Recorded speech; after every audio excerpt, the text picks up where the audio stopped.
어제 혁신위가 혁신안을 발표하고 퇴장했습니다. 혁신위의 발표 내용을 보면 기존의 대의원 제도를 사실상 폐지하고 총선 공천 룰을 변경하는 방안을 내놓았습니다. 혁신위가 제안한 내용 상당수는 우리 민주당의 헌법인 당헌 개정이 필요한 사항들입니다. 대의원제 폐지는 총선에는 전혀 적용사항이 없고 오로지 전당대회, 즉 당대표와 최고위원을 선출하는 곳에만 적용됩니다. 이재명 대표를 비롯한 저희 지도부가 총사퇴하지 않는 한 내년 총선 이후의 전당대회는 치러지게 될 것입니다. 내년 총선이 끝나고 해야 할 일을 굳이 지금으로 당겨야 할 시급성이 무엇입니까? 또한 전당대회 룰은 당헌 25조에 비율이 정해져 있어 수정하기 위해서는 당헌을 개정해야 하고 중앙위를 소집해야 합니다. 저희 지도부조차 결정할 수 있는 사안은 아니라고 생각합니다. 국민이 선출해야 할 총선에 영향을 미치는 것도 아니고 국민의 민생과 관련된 시급성을 다투는 것도 아닌 일로 오로지 민주당 대표와 지도부를 선출하기 위해 이런 무리수를 두어야 하는 이유를 찾기 어렵습니다. 공천 룰에 대해서도 말씀드리겠습니다. 매번 선거를 앞두고 민주당은 각종 잡음에 시달렸습니다. 그래서 이해찬 전 대표는 공천 부작용 등을 방지하기 위해 총선 1년 전 공천 룰을 전당원 투표로 확정하도록 특별당규에 규정했습니다. 당헌 제97조 제4항, 공직선거 후보자에 대한 심사 기준과 방법 등 후보자 추천에 필요한 규정과 절차는 해당 선거일 1년 전까지 확정하고 공표하여야 한다라고 되어 있습니다. 이 당규에 따라 민주당은 2023년 5월 8일 22대 국회의원 선거 후보자 선출 규정에 관한 특별당규를 제정한 바 있습니다. 당시 중앙위원 투표자 중 83.15%의 찬성, 권리당원 중 61%의 찬성, 총 합산 결과 72.07%의 찬성으로 해당 당규가 제정됐습니다. 그런데 혁신위는 민주당의 시스템 공천을 완전히 무시해버리는 발표를 한 셈이 돼버리고 말았습니다. 어렵고 힘들어도 국회 내에서 절차를 거쳐 발의를 하고 상임위와 본회의를 거쳐가며 법 개정을 하는 이유는 절차적 정당성 때문일 것입니다.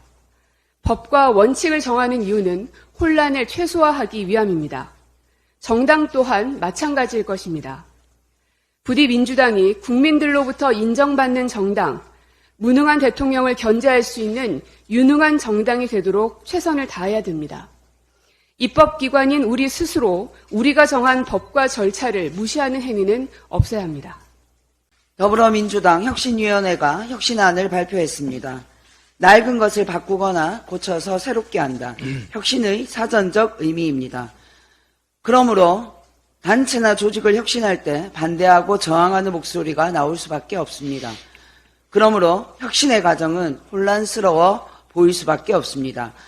정당의 혁신은 어떠해야 합니까? 정당은 지향하는 이념과 철학의 기초 위에 그것을 구현할 수 있는 탑을 쌓아야 합니다. 위대한 민주주의 정신을 계승한다. 서민과 중산층의 이해를 대변하고 모든 사람이 차별받지 않고 동등한 권리를 보장받을 수 있도록 노력한다. 더불어민주당 강령의 전문에 나오는 내용입니다. 우리 당의 이념과 철학을 말하는 것입니다. 민주당의 시스템과 운영은 민주당의 이념과 철학에 맞게 변화, 발전되어야 합니다. 민주주의, 차별받지 않는 동등한 권리, 우리 당이 지향하고 나아가야 할 가치입니다. 민주당의 혁신안은 이 기준에 의하여 평가해야 합니다. 더 많은 권리를 가진 사람들이 혁신에 저항하는 것은 자연스러운 과정입니다. 이해하고 포용하되 극복해야 합니다. 메신저를 공격하라. 완벽한 사람은 존재할 수 없습니다. 실수하지 않는 사람은 존재할 수 없습니다. 혁신을 이끄는 사람은 이 공격을 피할 수 없습니다. 김윤경 혁신위원장님 그동안 고생하셨습니다. 혁신위원 여러분 고생하셨습니다. 모든 사람을 만족시키는 혁신은 존재할 수 없습니다. 내 마음에 들지 않는다고 혁신을 거부하는 것은 자기 스스로를 낡은 존재로 만드는 길이라는 것을 우리 함께 자각했으면 좋겠습니다.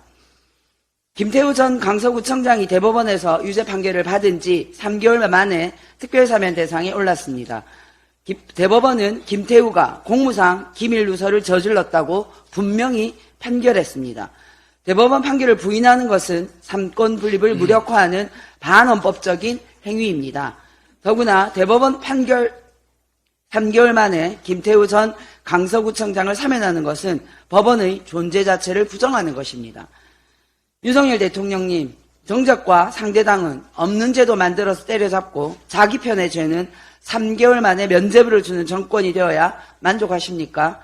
대통령의 결단을 온 국민이 지켜보고 있다는 점을 명심하시기 바랍니다.